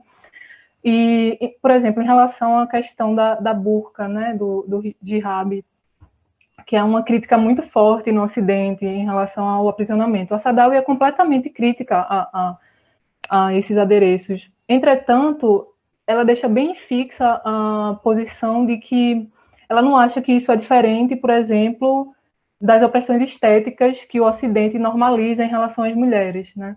Então, ela constrói o pensamento desse modo em relação, não sei se eu consegui explicar, mas ela é bem firme em relação a todas essas questões. Só para fechar aí a ideia, mas é porque é interessante, e acho que atravessa muito o momento, né, do feminismo no mundo, né, ou dos feminismos no mundo, é justamente essa questão de como repensar, né, meu corpo, como era meu corpo, tinha um slogan, né, que foi muito famoso, meu corpo, meus direitos, né, como que no fundo tem um lado muito liberal no sentido do liberalismo, né, ocidental, e então como ampliar isso para que não seja não tenha esse ranço ideológico, né, de formação ideológica por trás. Obrigada, tá? E tem um outro... O microfone está aberto, tá? Tem um Eu outro... ia falar. Desculpa. Você ia falar? Pode falar. Não, eu ia dizer que tem um outro lado também que é altamente estigmatizante, que a gente percebe muito dentro de uma literatura de expressão francesa realizada, sobretudo, pela segunda e terceira geração de imigrantes de origem magrebina, né? E as escritoras, então, francesas, mas de origem, por exemplo, marroquinas, se ressentem muito, com toda razão, de um outro viés muito estigmatizante, que são termos altamente sexualizados, elas são objetificadas, há uma estigmatização ou no sentido de sexualização, ou então no sentido de serem consideradas superficiais, que aí é um outro viés, né? Mas que também é estigmatizante. Então, toda uma nova geração que escreve muito, também com uma literatura de cunho político muito forte, mas aí figuras como a Sadawi, no sentido de representatividade, eu acho que devem ter tido um papel importantíssimo para essa geração de escritoras mais jovens, mesmo que elas tratem de alguns aspectos um pouco diferentes, aí eu estou falando mais no campo francês, que é o que eu conheço mais, né? Mas que tem essa questão de representatividade que é fundamental, né? Abrir campos, né?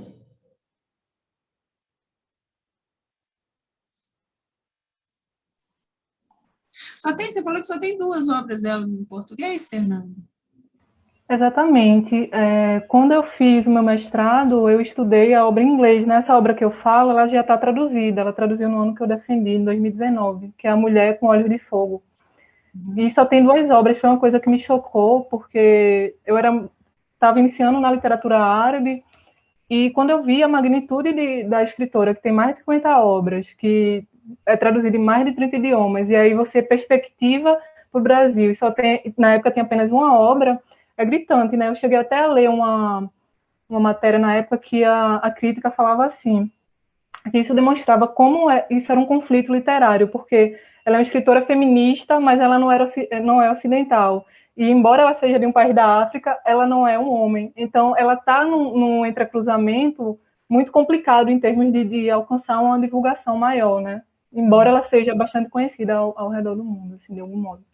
Você sabe, por acaso, só uma curiosidade também, se essa obra dela que foi traduzida para o português foi feita uma tradução direta do árabe ou passou pelo inglês? Eu não sei. Uma curiosidade, porque também já é outro complicador isso. Com Se não certeza. tivesse diretamente do árabe. Obrigada.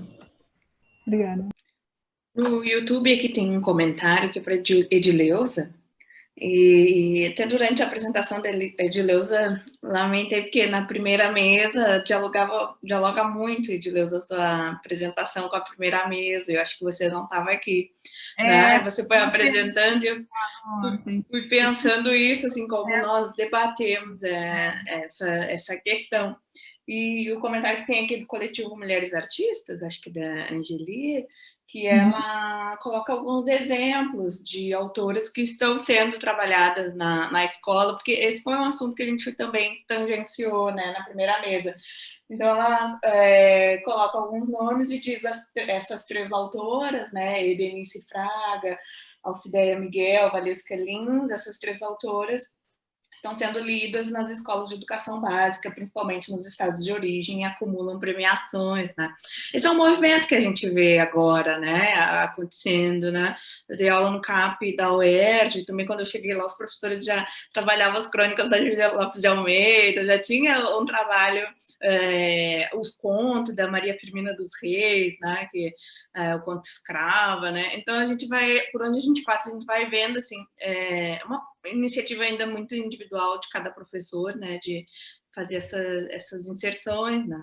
Aí não sei se você quiser comentar um pouquinho, Edileuza. Exatamente, eu fico feliz, e como o nosso estado de Tocantins ainda é um estado jovem, todas essas questões estão precisando ainda desse debate, desse incentivo, e um dos meus objetivos também é contribuir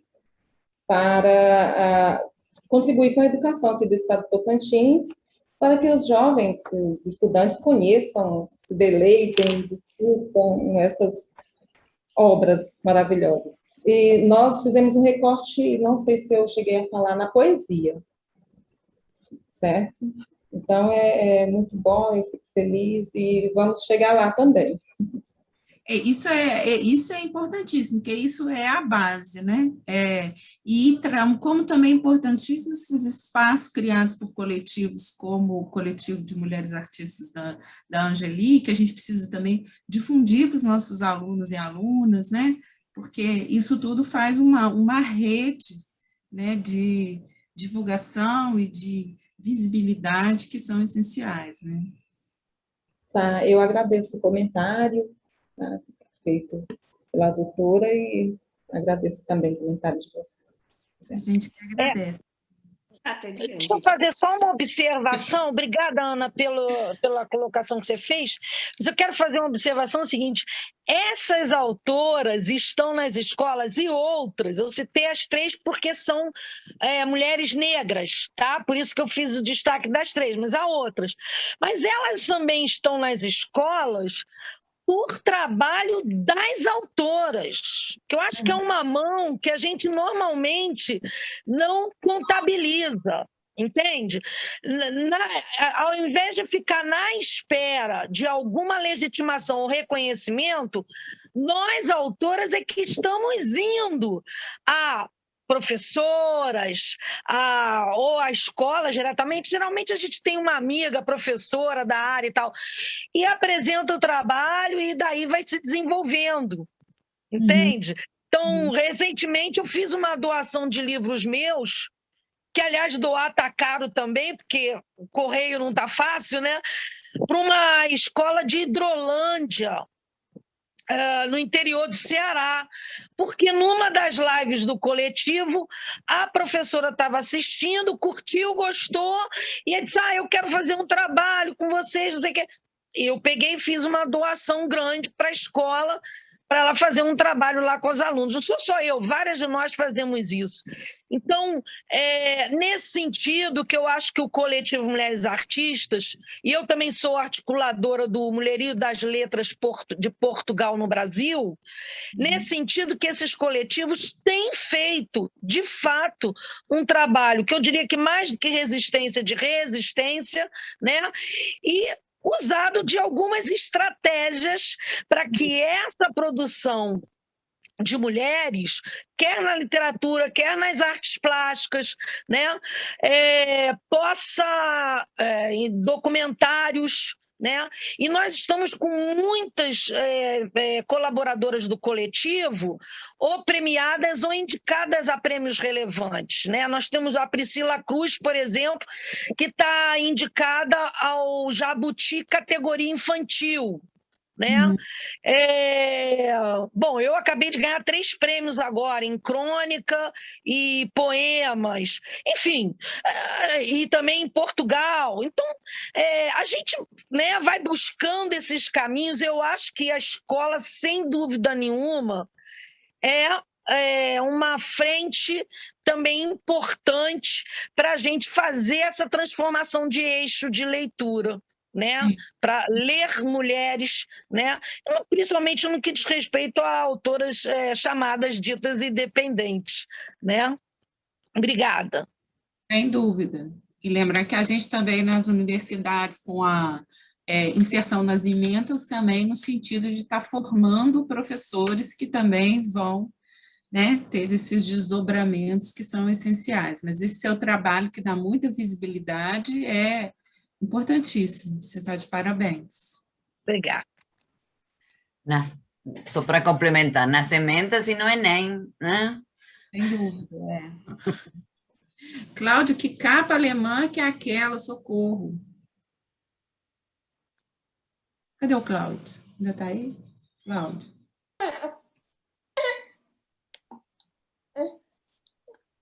Claudicélio. Tá. Aí.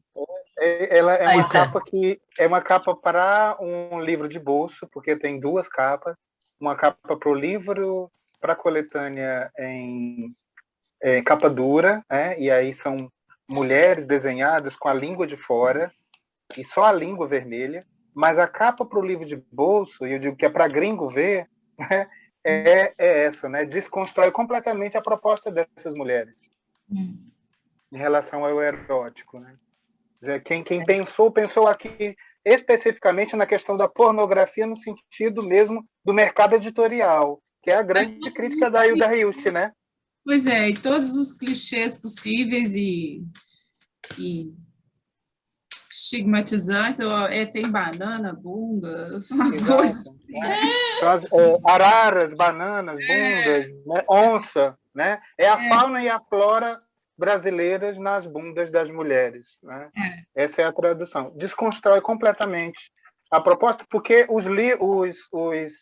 são 17 contos no segundo livro e 11 contos no primeiro, né? Que é a reunião desse Tigresa e Leopardo. Os contos passam ao largo da ideia do erótico como ato sexual. Elas discutem as dores, os problemas, os dilemas de ser mulher numa sociedade conservadora e utilizam exatamente a questão do prazer ou do desprazer, né? Dos afetos e dos desafetos, que isso tudo está dentro do que a gente chama como categoria do erótico, né? Então, elas tiram da ideia do ato sexual, dos órgãos sexuais sendo apresentados numa narrativa descritiva e passam a discutir realmente aí os dilemas mesmo que essa categoria complicada de se conceituar, chamada de erótico, impõe. E aí vem o livro com as bundas pintadas das mulheres, completamente diferente com a proposta. A Tatiana falou aqui no chat, mulher produto de exportação, totalmente. Exato. Mulata por produto de exportação. E tem que ser mulheres bronzeadas.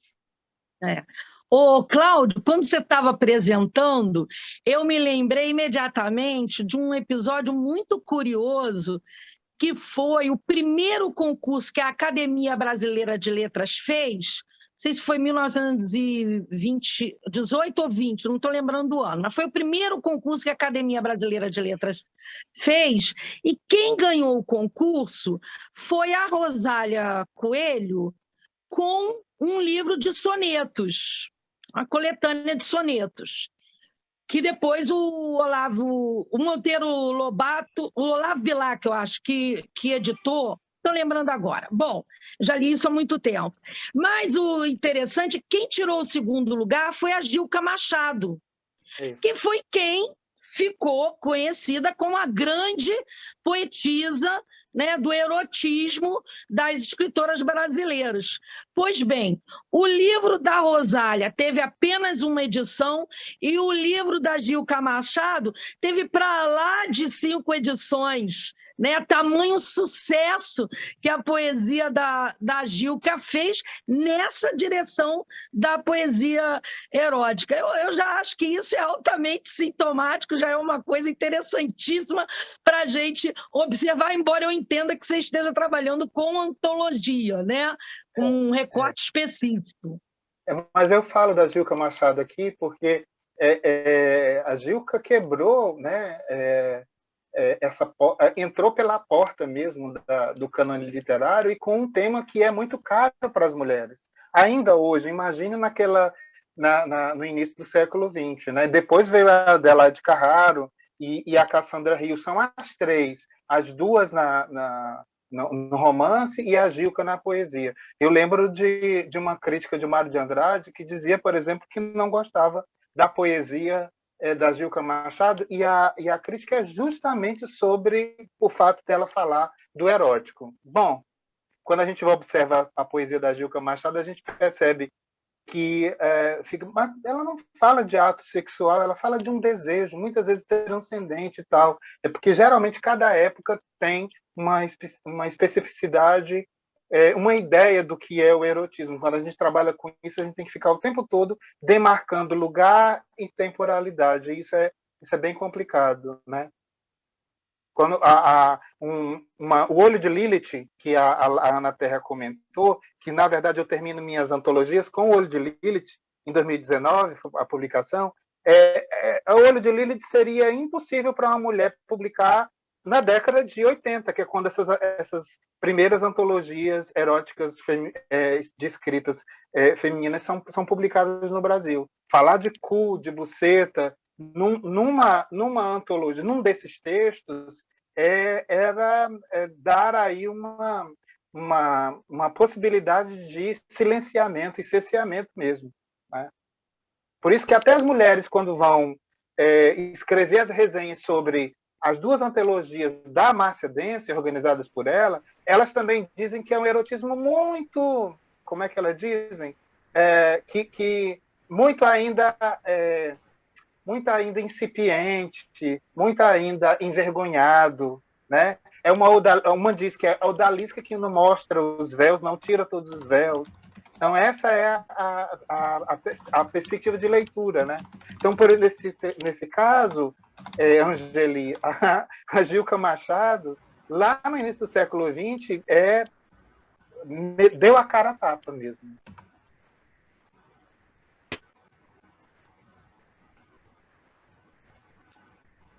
Bom, muito boas as apresentações, o debate, né? Ana Terra, gostei muito da sua apresentação e enquanto você falava, eu fiquei lembrando porque estou relendo o livro da Silvia Paixão, dos anos 90, esse livro, mas é uma referência, né, para quem estuda a autoria feminina da Belle Époque, século XIX, virada do século XX. Eu não sei se você já ouviu falar desse livro, A Fala Menos, da Silvia Paixão, e aí dialoga muito com o que você apresentou, né? Porque ela fala justamente dessa repressão do desejo feminino na poesia de autoria feminina, né?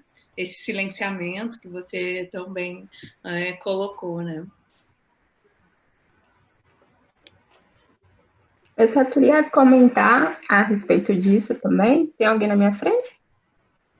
Pode falar. Porque aí agora, quando o Cláudio estava falando também, eu fico pensando no quanto também vem essa questão de muitas produções que trazem esse erótico até mesmo numa perspectiva domesticada, né? De você ver aquele pudor, aquele controle de não utilizar determinadas palavras, porque tem a questão de você imaginar se sua obra será aceita ou não, como ela será aceita. Então, você já vai pensando na questão da recepção da sua obra. Então, você vai tentando fazer esse controle de como você vai trabalhar esse erótico, de como você vai trabalhar esse desejo, E aí dialoga muito, né, com essa questão desse livro, do como você controla a sua fala, você controla os seus escritos, porque você consegue perceber que a temporalidade da sociedade talvez não acompanhe aquilo que o seu corpo quer dizer, né? As experiências que você quer trazer para suas obras. Então, tem um movimento muito forte, né? E que eu só vim conseguir perceber ao longo da pesquisa, né? Porque quando eu ingressei no mestrado, a minha pesquisa inicial era falar sobre a questão da submissão feminina em 50 tons de cinza. Então, assim, né? Acabou que essa submissão nessa obra, que também aborda a sexualidade feminina, mas aborda a sexualidade feminina de uma forma que resgata aqueles modelos conservadores e obsoletos de homem no lugar de dominação, a mulher subserviente, me levou a pensar nesse movimento, né, de outras escritoras que estão vindo realmente romper com esses estereótipos e assim, e tentam trazer esse erótico mesmo, né? Em algum momento eu vi uma entrevista da Mica Andrade falando sobre o olho de Lilith, que ela fala assim de trazer realmente esse corpo nu, esse corpo da mulher nu, despido desses pudores, desses valores, desses preceitos, e trazer esse erótico realmente real, e não tão controlado como a gente costuma ver em algumas produções. Legal, Ana.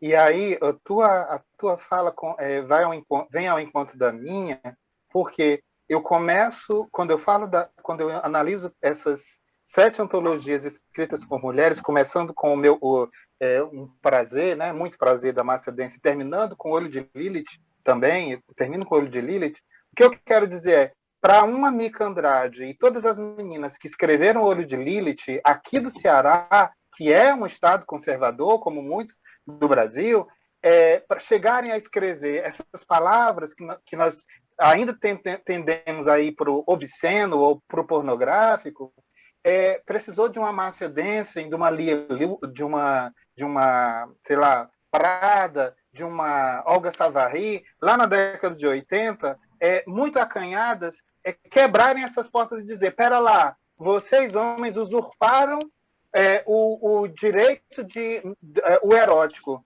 né? E tiraram isso da nossa vida e anularam. Agora chegou o momento da gente não só ter prazer, mas chegou o momento também da gente falar sobre o prazer, o que nos incomoda em matéria de prazer e o que nos dá prazer falando sobre o prazer. É preciso historicizar isso, né? A minha pesquisa vai no lugar disso. O texto que você mencionou o uso do erótico como poder, da Audre Lorde, a poeta, né, lésbica estadunidense, foi publicado 2 anos antes da primeira antologia de contos eróticos de escritas de mulheres no Brasil, da Márcia Dense. 2 anos antes. E quando eu vejo assim, a profusão de entrevistas que elas dão nessas hemerotecas, nesses principais jornais do país, o que elas estão dizendo? A mesma coisa que a Audre Lorde disse lá no uso do erótico. Olha, a gente está querendo dizer que a gente também é muito boa, não só em literatura, mas em literatura erótica, porque o prazer é nosso. Precisamos sentir prazer também do ponto de vista literário. Então, assim, converge basicamente com que a gente... Essa mesa acho que é interessante para mostrar exatamente que o erotismo é tabu na literatura, na crítica literária, e o erotismo escrito por mulheres se torna um tabu ao quadrado, ainda, no plano do século XXI. É verdade. Silviana? Sim. Queria fazer uma pergunta para a Natália, né, sobre a Alejandra Pizarnik, um pouco também para que ela possa falar um pouco mais desses 2 livros traduzidos para o português do Brasil, né, aqui no Brasil. Mas também, se você pode falar alguma coisa de como foi feita esses 2 livros, essa tradução, os prefácios, né, porque a Alejandra, né, ou é colocada como amiga do Cortázar, né, ou como uma poeta maldita, né, ou como uma suicida, né? Eu não sei como estão, digamos, sendo atualizadas as leituras, imagino que deve ter muita já coisa feita, né? mas são todas categorizações que vêm bem do universo universal da literatura, né? E em nenhum momento há uma consideração à pessoa da Alejandra Pizarnik ou a questão justamente de ter sido uma escritora mulher, essas questões. Obrigada, Natália. Obrigada pela pergunta, Silvina. Sim, eu acho que se a gente recorrer ao pouco do que chegou da Pizarnik aqui, em termos de resenha, ou até mesmo essas coisas que eu encontrei nas nossas hemerotecas digitais, é sempre apelando para esse estigma, né, da poeta suicida, da poeta maldita, enfim. Mas, sobretudo nos dois movimentos dos prefácios das duas antologias, prefácio assinado pela Bella Joseph e pelo Jorge Monteleone e a Heloísa Buarque de Holanda, a gente já não vê nada parecido com isso, né? Tenta pegar mais para a produção mesmo, para o texto em si, né?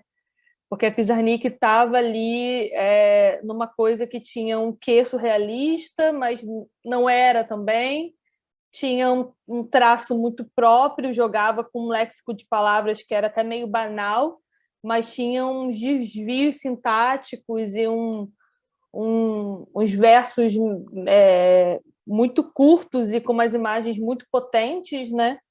E deixaram muito de trabalhar isso nela. Eu acho que talvez aqui no Brasil, talvez por falta de recursos, né, para lermos ela, mas eu sinto que, sobretudo no trabalho da Relicário, que é o mais atual, né, o de 2018, eles convidaram a Ana Martins Marques para ser uma das prefaciadoras e a Marília Garcia também. E elas passam batido por isso, sabe? Como, tipo, a gente nem vai evocar isso, nem que seja para negar, não vale a pena. Vamos pensar no que há na Pizarnik aqui em termos de produção. Então, acho que cada vez mais a gente vai conseguir abandonar isso, como a gente tem conseguido durante muito tempo. A gente ficou investindo numa leitura também, assim, um pouco da Ana C, né? Da Ana Cristina César. Como cada vez mais a gente vem deixando de mencionar ou ler a Ana C pela via da poeta suicida, né? Então, percebo que está tendo esse movimento também. E é uma encruzilhada para mim pensar nisso, porque, por um lado, eu estou pensando num possível diálogo dessas tradições, sobretudo no eixo ali Brasil-Argentina, e as pessoas falam, mas somos países vizinhos, mas estamos muito distantes. Estamos, mas não estamos. A gente se lê também. A gente, quem tem interesse por esse eixo sabe o que está acontecendo hoje, sei lá, em Rosário, que é um grande polo de crítica, né? Contemporânea, inclusive, sabe o que está produzindo lá. A questão é que a gente precisa correr muito atrás, ler no outro idioma e forçar algumas conexões, né? Porque não chega para a gente. Você tem que obrigatoriamente, sei lá, ir em Buenos Aires, se inscrever para congresso em Rosário, né?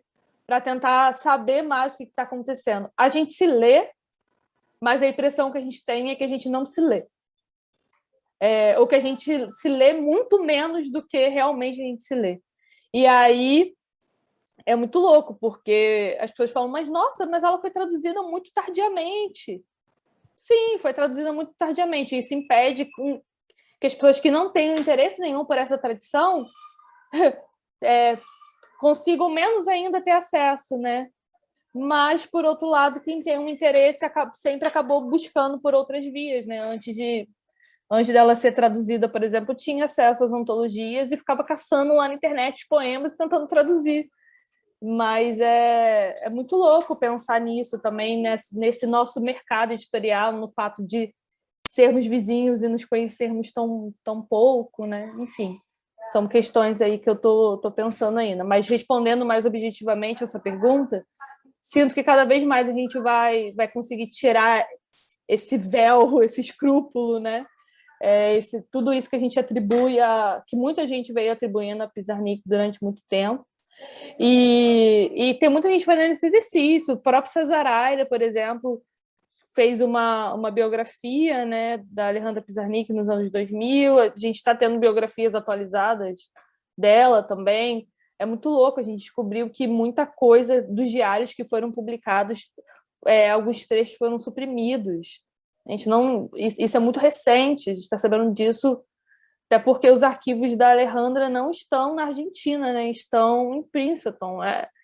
Então, até lá no contexto da Argentina, esse olhar voltado para os arquivos da Alejandra é muito recente também, né? Descobriram muita coisa que está dentro dos livros, então, aos poucos está rolando um movimento aí de reler a figura Alejandra Pizarnik.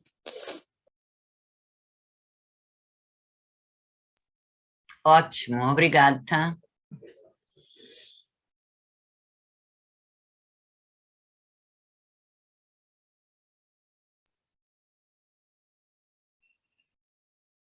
Vamos ver, mais alguém tem alguma consideração, alguma pergunta? Acho que foi mais uma tarde muito enriquecedora. Muito obrigada pelas apresentações, pelas discussões. É legal ver também pessoas que retornam, como é o caso da Tatiana, e tem outros também nesse caso. Então, assim, estou incentivando vocês também a voltarem, porque a nossa ideia é manter esse simpósio e, por que não, de repente, estudar a possibilidade de transformar isso também num grupo de pesquisa, né? A gente pode voltar a falar sobre isso depois, mas fica a dica. Foi muito bom. E aí, lembrando, né, que tem a mesa na sexta-feira, 17, né? Isso.